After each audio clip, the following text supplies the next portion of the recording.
にちは、みゆです。ルーマニアの首都ブカレストで100レイで1日過ごすといったチャレンジをします。100レイはですね、だいたい3600円ぐらいです。今日は見ての通りとても寒いマイナス1度。今雪がちょっと降ってます。できるだけ中で、そして住んでる人の目線で楽しく過ごせるようなプランを考えてます。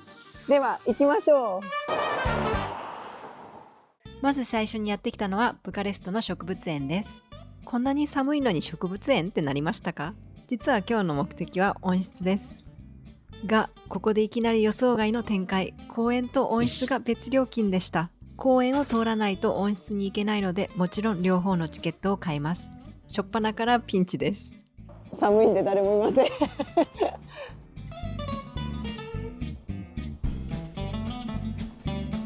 そして公園の入り口から5分程度で今日のお目当て温室に到着。気温を見てください。23度です。中はすごく暖かいです。外との気温差なんと24度。今日は見ての通りもう誰もいないガランガランですけど、普段は結構土日は人でいっぱいらしいです。サボテンの部屋や池のある部屋、地中海植物の部屋など、温室の中はいくつものテーマに分かれていて、正直予想以上に見応えがありました。葉っぱの横から花が咲いてる。ケーキみたいな匂いがする今回はすべてバスで移動します。ブカレストのバスは1回3レイで90分有効、それから8レイで1日券もあります。今日は移動が多いので1日券を使う想定で計算します。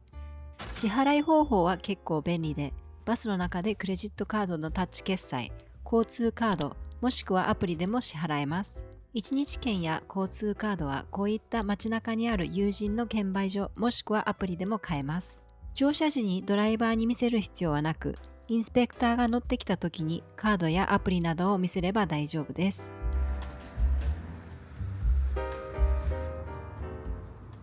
次にやってきたのはブカレストの中心から少し北にある高級住宅街のドロバンツ地区にある地図の博物館です。でもまさかここでも再びチケット料金にびっくり。ちゃんと調べたはずなのに値上げした？ 100 レイチャレンジまだ前半なのに内心結構焦っています。博物館は主に2フロア構成で3階には世界の地図が展示されています。ここでは昔のルーマニアが世界の中でどのように書かれていたのかがわかります。また日本の地図もあって、日本が当時の西洋でどんな風に認識されていたのかを見ることができるとても興味深い展示でした。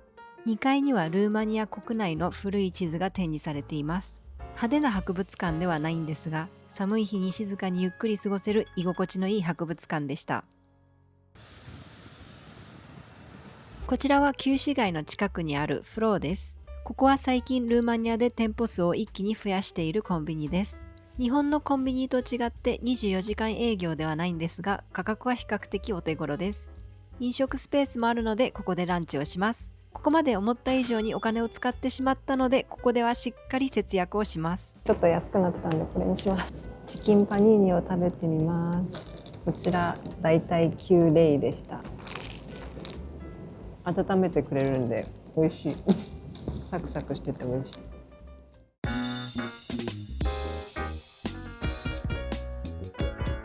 ブカレストで一番の観光地、旧市街に来ました。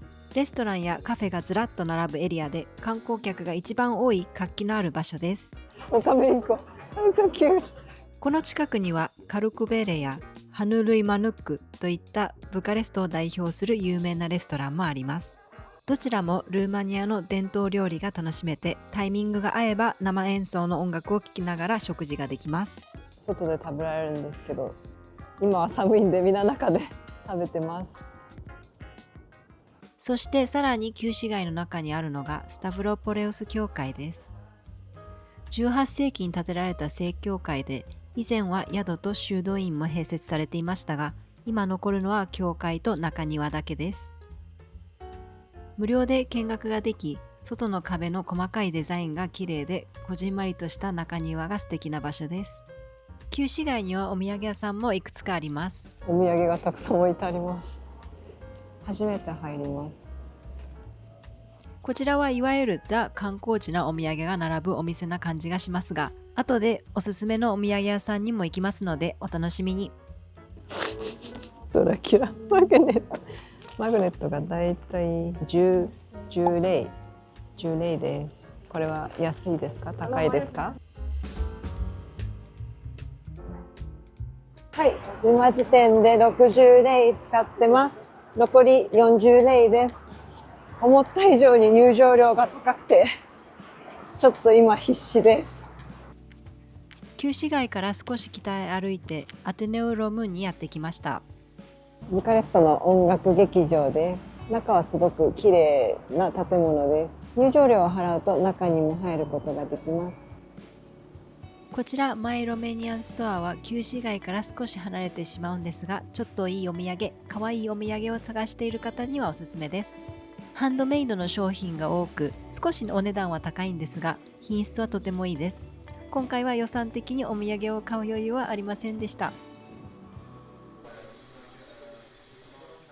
夜ご飯にやってきたのはファブリカ・デ・チョルバという冬にぴったりのスープ専門店です。ルーマニアはレストランに行くと必ず数種類のスープがあって、街中にはスープ専門店もいくつかあります。チョルバ・デ・ブルタというクリームベースのもつのスープやパンをくり抜いてスープを入れた料理が特に有名です。豆とハム系の燻製されたお肉が入ってるスープです。それとパンを注文して合計で27レイでした。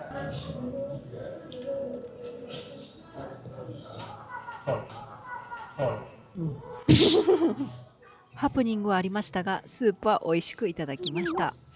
ごちそうさまでした。思った以上に安かったので、あと残り15レイあります。なので何か甘いものを買ってこようかな。もちろん予算ギリギリまで使っていきますよ。最後に訪れたのがルーマニア最大のコーヒーチェーン 5to go です。5レイからコーヒーが買えてルーマニアのどこにでもあります。コーヒーはもちろん他のドリンクやお菓子などもお手頃な値段で買えます。どうしてもコーヒーとデザート両方欲しかったので、残りのお金を何に当てるか結構考えました。エスプレッソマキアットとクッキーで12レイでした。ギリギリ。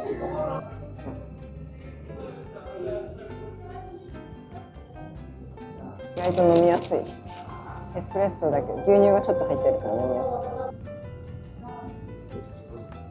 い。しっとり系のチョコレートチップクッキー。ありがとうございます。以上100レイチャレンジでした。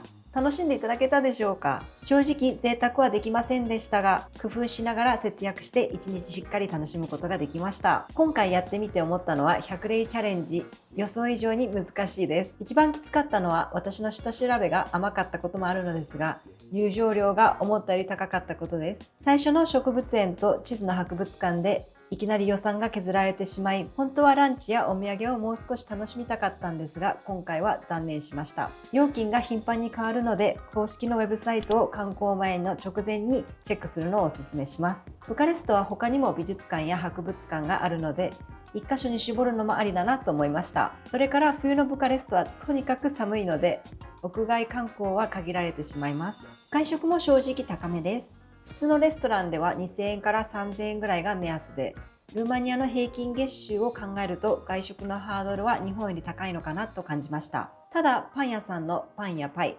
今回食べたスープ、またケバブなどいろいろお手頃なオプションもたくさんあります。一方で交通費が安いのは本当に助かります。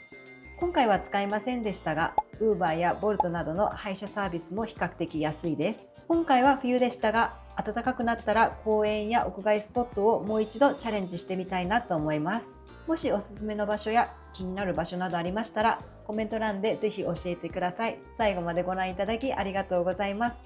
また次回のビデオでお会いしましょう。バイバイ。